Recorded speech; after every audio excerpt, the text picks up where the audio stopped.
இந்திய நாடு சித்தர் பூமி. இந்த நாட்டிலே வடநாடு தென்னாடு என்றில்லாமல் கன்னியாகுமரியிலிருந்து காஷ்மீரம் வரை சித்தர்கள் பரவி கிடந்தார்கள். அது மாதிரி ஒரு சித்தர் ஷீர்டி சாயிபாபா. யா சாயி என்று அழைக்கப்பட்டதனாலே அவருக்கு சாயிபாபா என்று பெயர் வைத்தார்கள். இயற்பெயர் என்ன? வெங்கூசா என்கிறார், குருநாதர் என்கிறார். யாருக்கும் எதுவும் தெரியாது. அவருடைய பெருமை எல்லையற்றது. ஒரு முறை ஒருத்தர் அவர்கிட்ட வந்தார், ஒரு பணக்காரர். பையில 250 ரூபா பணம் வச்சிருக்கார். என்ன கேட்கிறார் தெரியுமா? பாபா, எனக்கு பிரம்ம ஞானம் வேண்டும். ஷீர்டி சாயிபாபா ஒரு பக்கிரி கோலத்திலே ஏழையாக உட்கார்ந்திருக்கிறார். என்ன கேட்டார்? பிரம்ம ஞானம் வேண்டும். பாபா ஒன்றும் பேசல. பக்கத்தில் ஒரு பையன் நின்னா, கூப்பிட்டார். இந்த மார்வாடி கிட்ட போய் ஒரு 5 ரூபா கடன் வாங்கிக்கிட்டு வா. போனான். 10 நிமிஷம் ஆச்சு. பாபா பேசல. அங்கிருந்து அவன் திரும்பினான். அந்த மார்வாடி கடன் தர முடியாதுன்னுட்டார். அப்படியா? பரவாயில்ல, பாலான்னு ஒருத்தர் இருக்கார்ல, அவர்கிட்ட போய் ஒரு 5 ரூபா கடன் வாங்கிட்டு வா. திரும்பி வந்தான். அவரும் இல்லைன்னா. இப்போ திரும்பினார் பாபா. இந்த பணக்காரரை பார்த்தார். நான் இத்தனை முறை அனுப்புறேன், அவன் இல்லைன்னு திரும்பி வர்றான். உன் பையில 250 ரூபாய் இருக்குல்ல? இவருக்கு தூக்கி வாரி போட்டது. என் பையில 250 ரூபாய் இருக்குது எப்படி பாபாவுக்கு தெரியும்? எல்லாம் தெரியும். தாய் அறியாத சூழ் கிடையாது, தலைவனுக்கு தெரியாத சிந்தனை கிடையாது. உன் பையில 250 ரூபா வச்சிருக்கில்ல, ஒரு 5 ரூபாயை எடுத்து தரக்கூடாதா? கொடுக்க தோன்றவில்லை. எவனுக்கு ஈயக்கூடிய தகுதி இல்லையோ, புத்தி இல்லையோ, அவனுக்கு பிரம்ம ஞானம் கிடைக்காது. போயிட்டு வா. ஒரு சாதாரண நிகழ்ச்சி. லக்ஷ்மி பாய் ஷிண்டேன்னு ஒரு அம்மா. அந்த லக்ஷ்மி பாய் ஷிண்டேட்ட பாபா அடிக்கடி பேசுவார். ஒரு நாள் கேட்கிறார், எனக்கு ரொம்ப பசிக்குது. அவளுக்கு சந்தோஷம். ரொட்டி காய்கறி எல்லாம் கொடுத்தா. வாங்கினாரா? பாபா சாப்பிடல, நாய்க்கு போட்டார். நாய் சாப்பிட்டது. லக்ஷ்மி பாய் ஷிண்டே ஒரு மாதிரி பார்க்கிறார். நான் வேறு, நாய் வேறா? எந்த உயிரின் பசிக்கு உணவிட்டாலும் அது என்னை வந்து சேரும். நீ எங்க யாருக்கு சாப்பாடு போட்டாலும் சரி, அது என்னை வந்து சேரும். அதானே முக்கியம். ஏழையின் சிரிப்பில் இறைவனை காண்கிறோம்னு இன்னைக்கு சொல்றோமே. அந்த காலத்தில் 1918 அக்டோபர் 18ஆம் நாள் விஜயதசமி அன்றைக்கு ஆண்டவனோடு இரண்டர கலந்த பாபா இப்படி பேசுகிறார். இன்னைக்கு ஷீர்டி பாபா இல்லாத பகுதிகள் கிடையாது. ஹலோ சொல்பவர்களை விட சாயிராம் சொல்பவர்கள் அதிகம். என்னை வணங்கினால் அவர்கள் ஏமாற்றம் அடைய மாட்டார்கள். நம்ம நாட்டில் எப்படி நம்ம திருநாவுக்கரசரை கும்பிடுறோமோ, திருஞான சம்பந்தரை கும்பிடுறோமோ, குருநாதர் என்று எப்படி கும்பிடுறோமோ, அப்படி ஷீர்டி சாயிபாபாவை இந்த பகுதி மக்கள் மட்டுமல்ல, வெளிநாட்டிலே உள்ள மக்களும் கூட கும்பிட்டு கொண்டிருக்கிறார்கள். ஷீர்டி அனைவருடைய கவனிப்புக்கும் உள்ளாக போகிறது.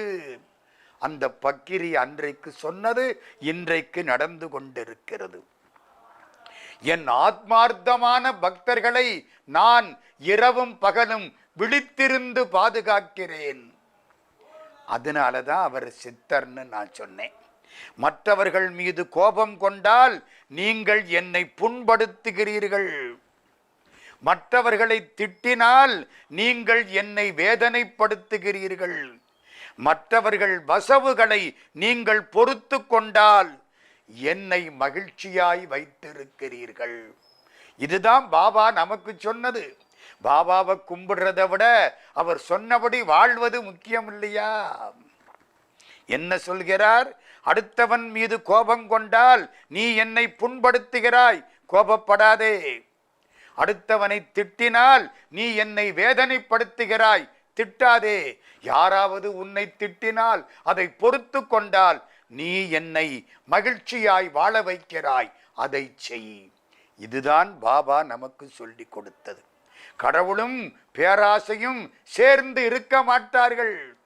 பேராசை இருக்குமானால் ஊசிக்காதில் ஒட்டகம் நுழைந்தாலும் ஆசை உள்ளவன் ஆண்டவனை அடைய முடியாது. நம்பிக்கை, பொறுமை, நிஷ்டா, சபூரி அவர் சொன்ன வார்த்தை. நம்பிக்கை, பொறுமை. கடவுளை நம்பு, பொறுத்திரு. கட்டுண்டோம், பொறுத்திருப்போம், காலம் மாறும். கடவுளை நம்பு, பொறுத்திரு. நிஷ்டா, சபூரி இரண்டும் வாழ்விற்கு அவசியம். பாபா கடைசியிலே ஒன்று சொன்னார், நான் ஷீரடியில் மட்டும்தான் இருக்கிறேன் என்று இல்லை. அப்படி எண்ணுபவர்கள் என்னை தரிசிக்க தவறுகிறார்கள். இன்னைக்கு ஷீரடிக்கு போய் பார்த்தா சாயி மந்திர், சாயி பாபாவின் பளிங்கு சமாதி, மலர் மாலைகள், அதுக்கு பின்னாலே சாயி பாபாவின் பளிங்கு சிலை. பட்டு உடுத்தி இருக்கிறார், தலையில் மணிமுடி சூடி இருக்கிறார், சிம்மாசனத்தில் மகாராஜா மாதிரி கொலுவீற்றிருக்கிறார். இந்த காட்சி அற்புதமான காட்சி. அந்த காலத்தில் அவர் ஏழை பக்கிரி இல்லை, மகாராஜா. இப்பொழுது ராஜோபசாரம் நடக்கிறது. வெள்ளித்தடி ஏந்திய பாராக்காரர்கள் பாரா சொல்கிறார்கள். ஆரத்தி காட்டும் அர்ச்சகர் ஆடிக்கொண்டே பாபாவின் புகழை பாடுகிறார். இரவு நேரத்தில் உயர்ந்த ரக கம்பளி போர்வையை அவருக்கு போர்த்துகிறார்கள். செம்பில் பாலும் நீரும் வைக்கிறார்கள். கொசுவலை வைத்திருக்கிறார்கள், போட்டிருக்கிறார்கள். அவர் தூங்கிவிட்டார். சயன ஆரத்தி முடிந்தால் யாரும் பேச மாட்டார்கள். இந்த பாபா என்ன சொன்னார், என்ன செய்தார்? இந்த சந்நியாசி, இந்த ஏழை பக்கிரி, இந்த பரமஞானி, இந்த சித்தர் வாழ்க்கையில் நடந்த சில நிகழ்ச்சிகளை மட்டும் கோடிட்டு காட்டுகிறோம். துவாரகாமாயி அவர் இருந்த இடம். ஒரு பள்ளி சத்தம் போட்டது. ஒருத்தர் கேட்டார், இங்கே இருந்தவர், ஆமா இந்த மூலையில பள்ளி சொன்னா அது நல்லதா கெட்டதா? நம்ம சொல்றோமா இல்லையா, பள்ளி சொல்லுக்கு பலன் நல்லதா கெட்டதா? பாபா சிரிச்சார். இந்த பள்ளி அதனுடைய சகோதரி அவுரங்காபாத்திலிருந்து வரப்போறாங்கிற சந்தோஷத்துல சத்தம் போட்டுதுன்னார். அதனடா பள்ளியை பத்தி இவருக்கு தெரிஞ்சிருக்கு. அவுரங்காபாத்திலிருந்து அதன் சகோதரி வரப்போறாளாம். அதுக்கு தெரிஞ்சிருச்சான், அதனால சத்தம் போட்டுதான். கொஞ்ச நேரம் ஆச்சு. ஒரு பக்தர் வந்தார், குதிரை வண்டியில வந்தார். குதிரையை அவுத்து விட்டார், குதிரைக்கு கொள்ளு வச்சார். இந்த கொள்ளு பைக்குள்ள ஒரு பள்ளி இருந்துச்சு. இந்த பள்ளி கொள்ளு பையிலிருந்து இறங்கி ஓடி போய் அந்த சத்தம் போட்டுச்சு பாருங்க, துவாரகாமாயில அந்த பள்ளியோடு போய் சேர்ந்தது, அணைத்து கொண்டன. எல்லாரும் சொன்னார்கள், பள்ளியை அறிந்தவர் பக்தர்களை அறிய மாட்டாரா? அதுதான் பாபாவுக்கு பெருமையின். ஒருமுறை ஒரு டாக்டர், அந்த டாக்டரை அவருடைய நண்பர் அழைத்து கொண்டு வந்தார். இந்த டாக்டர் ராம பக்தர். ராமனை தவிர யாரையும் கும்பிட மாட்டார். வாழ்க்கை முழுக்க ராமநாமம். ராம ராம ராம ராம ராமநாம தாரகம், ராமகிருஷ்ண வாசுதேவ பக்தி முக்தி தாயகம், ஜானகி மனோகரம் சர்வலோக நாயகம், சங்கராதி சேவியமான புண்ணியநாம கீர்த்தனம். இப்படி வாழக்கூடிய பரம பக்தர் ராம பக்தர் அந்த டாக்டர். அவருடைய நண்பர் அவர்கிட்ட போனார், நான் ஷீரடிக்கு போறேன், பாபாவை நீங்க வந்து தரிசிக்கிறீங்களா? நான் ராம பக்தன், ஒரு முஸ்லிமை நான் வணங்க மாட்டேன் சொல்லிவிட்டார். கட்டாயப்படுத்தினார் அவர். வாங்க பாருங்க, விருப்பம் இருந்தா கும்பிடுங்க, இல்லைன்னா போயிடுங்க, அவ்வளவுதானே. டாக்டர் ஒப்புக்கொண்டார். வந்தார்கள். ஷீரடி சாய்பாபா அமர்ந்திருக்கிறார். டாக்டர் முன்னால வந்து பார்த்தார். 2 முறை பார்த்தார்.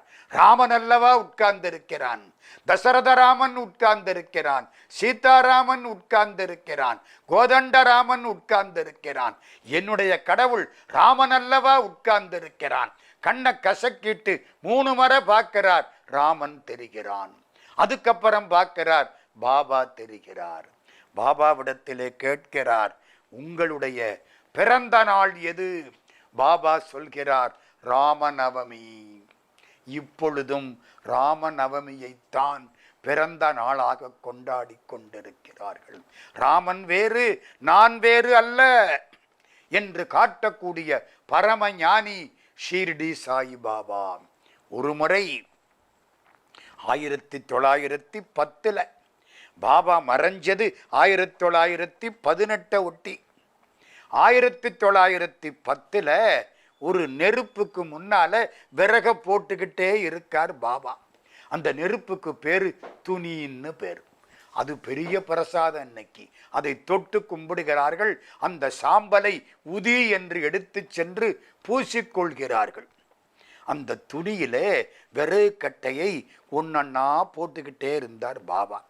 திடீர்னு கையை உள்ள விட்டுட்டார். கை வெந்து போச்சு. அதுக்கப்புறம் இழுத்துக்கிட்டார். எல்லாரும் ஆச்சரியப்பட்டார்கள். ஐயோ, பாபாவுடைய கை வெந்து போயிட்டு. கவலைப்படலை, அவர் பாட்டுக்கு உட்கார்ந்து இருக்கார். நமக்கு சட்டை கிழிஞ்சு போனா எப்படி தெரியாதோ, அவருக்கு உடம்புல கை வெந்து போனது அப்படி தெரியல. 1 மணி நேரம் ஆச்சு. ஒரு பக்தர் குழந்தைய தூக்கிக்கிட்டு ஓடி வந்தார். காலில் விழுந்தார். பாபா, அழைத்தேன், காப்பாற்றி விட்டீர்கள். எல்லாரும் ஆச்சரியப்படுறாங்க. பாபா பேசாம உட்கார்ந்து இருக்கார். எல்லாரும் சொன்னார்கள், நெருப்பில் கையை விட்டு விட்டார். அந்த பக்தர் அலறினார், என்னுடைய வீட்டில் என் குழந்தை நெருப்பில் விழுந்து விட்டது, பாபா என்று அழைத்தேன், பாபா இங்கே நெருப்பில் கையை விட்டு குழந்தையை எடுத்து காப்பாற்றி விட்டார். எல்லோரும் சொன்னார்கள், அழைத்த குரலுக்கு வந்து காப்பாற்றக்கூடியவர் பகவான் பாபா. ஷீர்டி பாபா அழைத்த குரலுக்கு வந்து காப்பாற்றினார். ஒரு முறை உத்தவர்னு ஒரு ரிஷி, அவர் கிருஷ்ணங்கிட்ட கேட்டாரா, கண்ணா, நீ நினைத்தால் மகாபாரத போர் வராமல் தடுத்திருக்கலாமே. கிருஷ்ணன் சொன்னானா, நான் என்ன செய்யலாம்னு நினைக்கிறீங்க? உத்தவர் சொன்னார், அந்த சூதாடுற பொழுது தர்மராஜாவை ஒரு முறை ஜெயிக்க வச்சிருக்கலாமே. கிருஷ்ணன் சொன்னான், என்னை கூப்பிடவில்லை. துரியோதனன் என்ன சொன்னான்? மாமா சகுனி ஆடட்டும், நான் பந்தயம் வைக்கிறேன் அப்படின்னா. அது மாதிரி தர்மராஜா, கண்ணன் சூதாடட்டும், நான் பந்தயம் வைக்கிறேன் அப்படின்னு சொல்லி இருந்தால் நான் தருமனுக்கு வெற்றியை தந்திருப்பேன். இந்த தருமன் என்னை கூப்பிடவில்லை. கூப்பிட்ட குரலுக்கு ஏனென்று ஓடுவேன். கூப்பிடவில்லை, நான் என்ன செய்வேன்? பாபாவை அழையுங்கள், வந்து அருள் புரிவார். திருமணமான ஏழை பக்தை, தர்கட்டுன்னு அவருக்கு பேரு. கணவனோட வந்து காலில் விழுந்தாள். இதெல்லாம் ஷீர்டியில. தர்கட்டுங்கிற பொண்ணு வந்து காலில் விழுந்தா. கணவனும் மனைவியும். பாபா அப்படி பார்க்கிறார். 6 ரூபாய் தட்சிணை கொடு. அந்த காலம் 6 ரூபாய் எல்லாம் பெரிய தொகை. நான் சொல்றது கிட்டத்தட்ட 1907, 8. அடே அப்பா, 6 ரூபாய்க்கு அன்னைக்கு நிறைய ஒரு வருஷத்துக்கு சாப்பிடலாம். 6 ரூபாய் கொடு. இவ தட்சிணைக்கு எங்க போவா? அரையனா காலனா பெருசா இருந்த காலம்.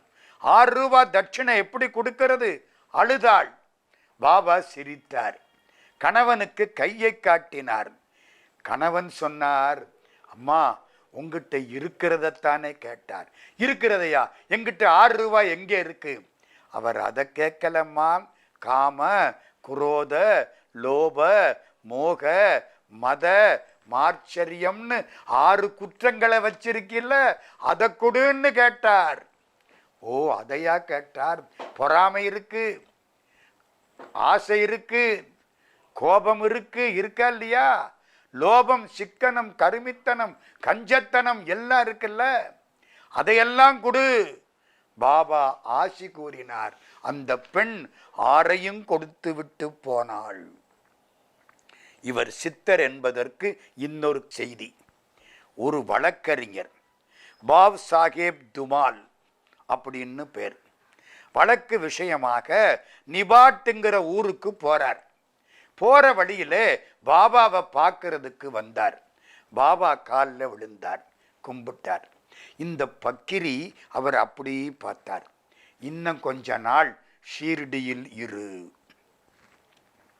இல்லையே, அங்க நீதிபதி கேஸ் எடுத்துட்டார்னா நான் சொல்லணுமே, நான் வழக்கறிஞர், என் கட்சிக்காரர் தோற்று போய் விடுவாரே நினைச்சார்.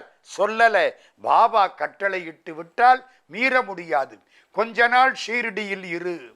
வழக்கறிஞர் வழக்கை பற்றி கவலைப்படாமல் பொறுப்பை பாபாவிடத்திலே போட்டுவிட்டு தங்கிவிட்டார். 4 நாளைக்கு அப்புறம் போய் பார்க்கிறார். வழக்கன்றைக்கு நீதிபதிக்கு கடும் வயிற்று வலி. அதனாலே வழக்கை ஒத்தி வைத்து விட்டார் என்று செய்தி கிடைத்தது. எப்போ ஒத்தி வைத்தார்? என்றைக்கு இந்த வழக்கறிஞர் போனாரோ அன்றைக்கு அது ஒத்தி வைக்கப்பட்டது. வாதாடினார், வெற்றி கண்டார். பாபா காலில் விழுந்தார். பாபா எதை பற்றியும் கவலைப்படாமல் உட்கார்ந்திருந்தார். பாபா அந்த பகுதியிலே விளக்கேற்றுவார். அந்த காலத்திலே எண்ணெய் விளக்குத்தானே, வணிகர்கள் எண்ணெய் கொடுத்தார்கள். ஒரு சமயம் யாரோ ஒருத்தர் சொன்னதுனால வணிகர்கள் எண்ணெய் கொடுக்க மறுத்து விட்டார்கள். விளக்கு ஏற்றணும், விளக்கு இல்லாமல் இருக்க முடியாது. பாபா என்ன பண்ணார் தெரியுமா? சில டப்பாக்களை எடுத்து வந்தார். டப்பாவில் எல்லாம் கொஞ்சம் கொஞ்சம் எண்ணெய் ஒட்டி இருந்துச்சு. துளி எண்ணெய் தண்ணி விட்டார், கலந்தார், குடித்து விட்டார். திரும்பவும் தண்ணி விட்டார், ஊற்றினார், விளக்கில் ஊற்றினார், விளக்கு எரிந்தது. இதே மாதிரி ராமலிங்க வள்ளலார் வரலாற்றிலும் நிகழ்ந்தது. 2 பேரும் சித்தர்கள். அவர் தென்னாடு, இவர் வடநாடு. ஷீர்டி அங்கே இருக்கு. ஞானிகளுக்குள்ள வேற்றுமை கிடையாது. நம்ம தான் வேற்றுமைப்படுத்தி கொண்டிருக்கிறோம். பிளேன்ல போற பொழுது எல்லாம் ஒரு மாதிரி தான் தெரியும். கீழே வர்ற பொழுது இது பெரிய கட்டடம், அது சின்ன கட்டடம்னு சொல்ல தோணும். வித்தியாசமே தெரியக்கூடாது. வள்ளற் பெருமான் ஒரு வீட்டில் உட்கார்ந்திருந்த பொழுது அந்த வீட்டு அம்மையார் சொன்னார்கள், சாமி இந்த செம்புல தண்ணி வச்சிருக்கேன், குடிச்சுக்கிடுங்க. அந்த செம்புல எண்ணெய் வச்சிருக்கேன், விளக்குக்கு ஊத்துங்க. ராத்திரி பூரா நீங்க எழுதுவீங்க, எழுதுங்க. கருங்குழின்னு அந்த இடத்துக்கு பேரு. சொல்லிவிட்டாரா? சாமி உட்கார்ந்தார். ராமலிங்க சுவாமி எண்ணெயை ஊத்தினார், எழுதினார். விடிஞ்சுது. அந்த அம்மா வந்து பார்க்கிறா, எண்ணெய் அப்படியே இருக்கு, தண்ணி காணாம போச்சு. சாமி ராத்திரி பூரா விளக்கு எரிஞ்சிருக்கே. ஆமா. என்ன ஊத்துனீங்க? இதுல இருந்ததைத்தான் ஊத்தினேன். சாமி அதுல தண்ணீர்ல இருந்துச்சு. ஓ, சிவபெருமான் காப்பாற்றினார். நெய் விளக்கே போன்று ஒரு நீர் விளக்கும் எரிந்தது சந்நிதியின் முன்னே. அங்கே சாதித்தது கருங்குழியில் வள்ளற் பெருமான், இங்கே சாதித்தவர் ஷீர்டி சாயிபாபா. பாபா உதிங்கிற ஒரு நெருப்பினுடைய சாம்பலை கொடுப்பார். அந்த சாம்பலை பூசினால் துன்பம் தீரும். அதுதான் திருநீரு. ஒரு முறை நாராயண் ஒரு பக்தர், அவரை தேள் கொட்டி பிடிச்சு, கருந்தேள். எல்லோரும் பயமுறுத்தினார்கள். உதியை தேடினார், இல்லை. இப்போ உதி இல்லை, உதியை போட்டா சரியா போயிடும். இல்லை, என்ன செய்கிறது? ஊதுவத்தி சாம்பல் இருந்துச்சு. ஊதுவத்தி சாம்பலை எடுத்தார், பாபாவினுடைய பேரை சொன்னார், கையில் தடவினார். அவ்வளவுதான். அந்த வலி தீர்ந்து போய்விட்டது. நீ எந்த இடத்திலே என் பெயரில் சொல்கிறாயோ அந்த இடத்தில் நான் வந்து உனக்கு காட்சி கொடுப்பேன். ஷீர்டியிலே மழை, புயல், துன்பம். மக்கள் மசூதிக்கு வந்தார்கள். விலங்குகளெல்லாம் வந்தன. மழை கொட்டுகிறது, வானத்தை பொத்து கொண்டு மழை கொட்டுகிறது. எல்லோரும் அஞ்சினார்கள். பாபா வெளியில வந்தார். ஒரு பார்வை பார்த்தார். நிறுத்து, உன் சீற்றத்தை உடனே நிறுத்து. மழை நின்றது. பஞ்சபூதங்களும் அவர் வார்த்தைக்கு கட்டுப்பட்டன. கவிச்சக்கரவர்த்தி கம்பர் ஒரு முறை காவேரியில வெள்ளம் வந்த பொழுது ஒரு பாடல் பாடினாராம். காவேரியில வெள்ளம் வந்தது, ஊரை அழிச்சிடும் போல பயந்தார்கள். கன்னி அழிந்தனள், கங்கை திரம்பினள், பொன்னி கரை கடந்து போனாள் என்று இந்நீர் உரை கடக்கலாமோ உலகுடைய தாயே, கரை கடக்கலாகாது கான். கன்னி அழிந்தாள், கங்கை திரம்பினாள், பொன்னியினாலே உலகம் அழிந்தது என்று பேசலாமா? கரை கடக்காதே, காவேரி ஆற்று வெள்ளம் அடங்கிற்று. பாபா பேசுகிறார், நான் உங்களோடு இருக்கிறேன். உங்கள் இதயம்தான் என்னுடைய இருப்பிடம். நினைப்பவர் மனம் கோயிலாய்க் கொண்டவன். ஆலயமே காயம், அறிவே சிவலிங்கம். மாலையனும் காணாத வள்ளலுக்கு சீலமுறும் அன்பே அபிஷேகம், அன்பே நைவேத்தியமும், அன்பே நல்ல அர்ச்சனையும் ஆம். உள்ளம் பெருங்கோயில். பாபா என்ன பேசுகிறார்? நான் உங்களோடு இருக்கிறேன். உங்கள் இதயம்தான் என்னுடைய கோயில். இந்த ஞானியை, இந்த சித்தரை புரிந்து கொண்டவர்கள் அவர் சொன்னபடி வாழ்கிறார்கள். அவரை கும்பிடுவது முக்கியம், அவர் சொன்னபடி வாழ்வது அதைவிட முக்கியம். சித்தர்கள் நம்மை மிக சிறப்பாக வாழ்வித்து கொண்டே இருக்கிறார்கள்.